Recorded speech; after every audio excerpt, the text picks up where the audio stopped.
Yeah, resiliency, because it wasn't pretty all the time, and obviously game of runs, made mistakes, but find a way to guard, held them to 20 points in the fourth. That's how you win games, and we lost.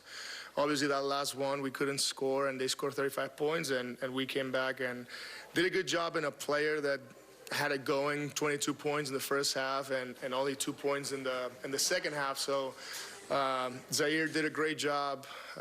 Collectively, we did a good job because we tried to get the ball out of his hands.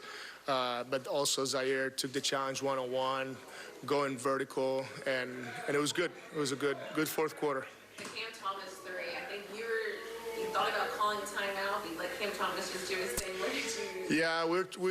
Yeah, we've already talked, because that happened in the Cleveland game where we had 46 seconds. I let the guys go. It was a broken play, random. We ended up shooting a three, but I don't know, you guys remember Dennis's three. And we didn't shoot it on time. And I told the guys, hey, if it gets to 37 and we're unorganized, I'm going to call it. And I saw ourselves unorganized.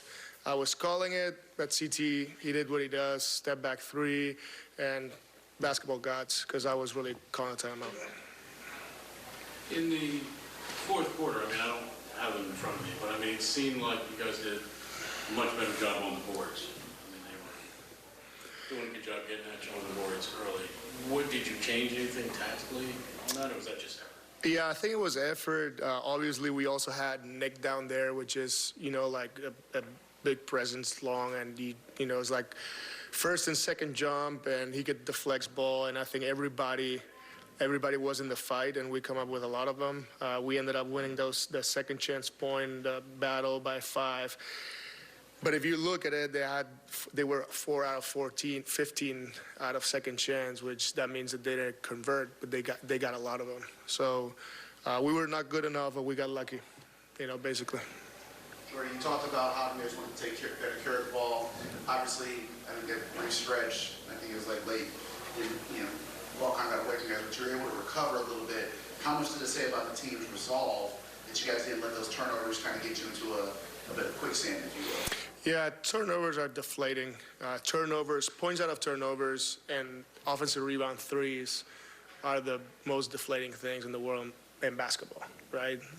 You made a mistake, and then they get a layup out of it, and then you don't box out. They get a dunk or a three out of it. So those are,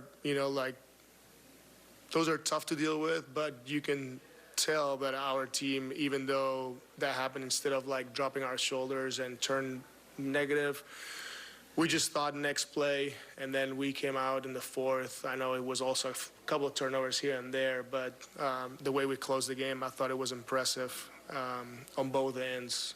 Very disciplined, very together. I think the guys came together, supported each other, talked to each other constantly in the huddles, and that's a good thing to see. I can be the one talking all the time. When you see the guys talking to each other, that's what you want. That's how you're building the chemistry.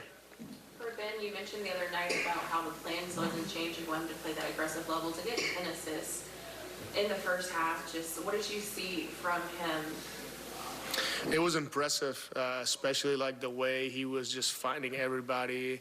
And the guys right now they're getting used to play with him. It's if you're with him, you got to be ready to shoot. Noah caught the ball in the corner and found himself inside the three-point line. He didn't have his feet ready.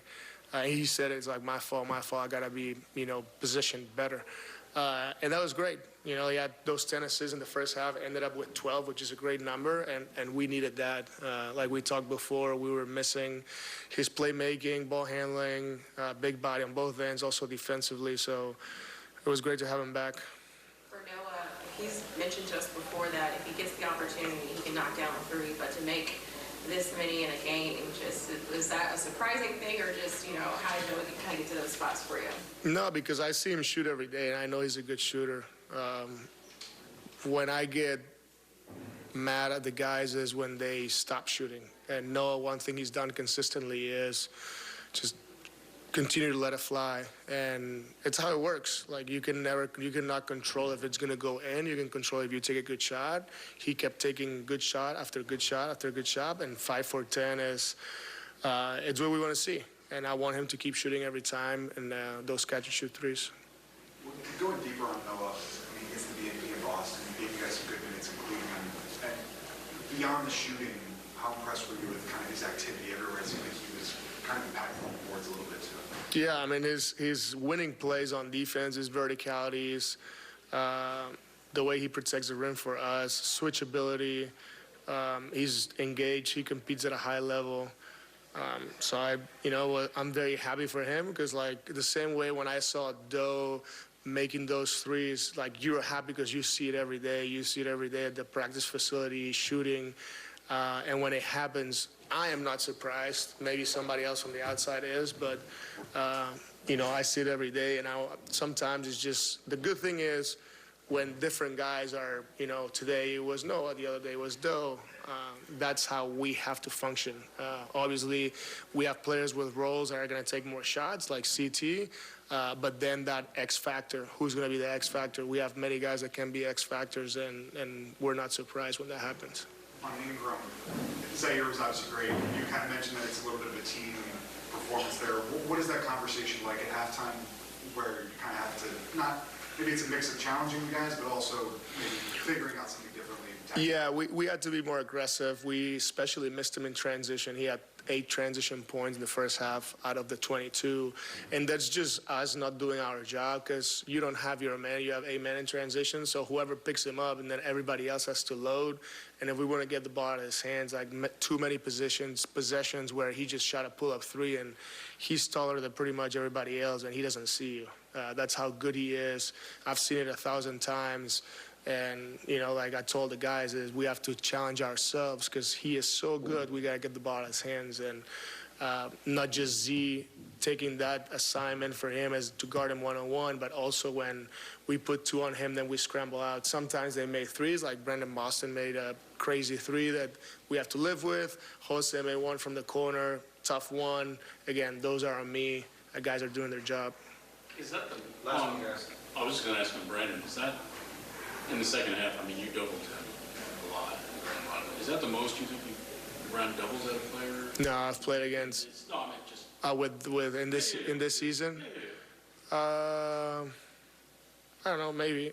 I think we tried with Jason Tatum, also with Donovan Mitchell after the start. I don't know how many times, but yeah, we've executed. I don't know if you remember when Doe had a deflection of Peyton Pritchard's foot because we put 2 on the ball and it went out of bounds and we had the chance to win the game and it went to overtime. So on those 2 possessions, I believe we put 2 on him. It either was right after a blitz and pick and roll or just bringing an extra body. So it's something that we are, we're just working on it like I think a lot of teams in the NBA. But again, I think the guys did a great job, whether it was putting 2 on him or Z guarding him and taking the challenge.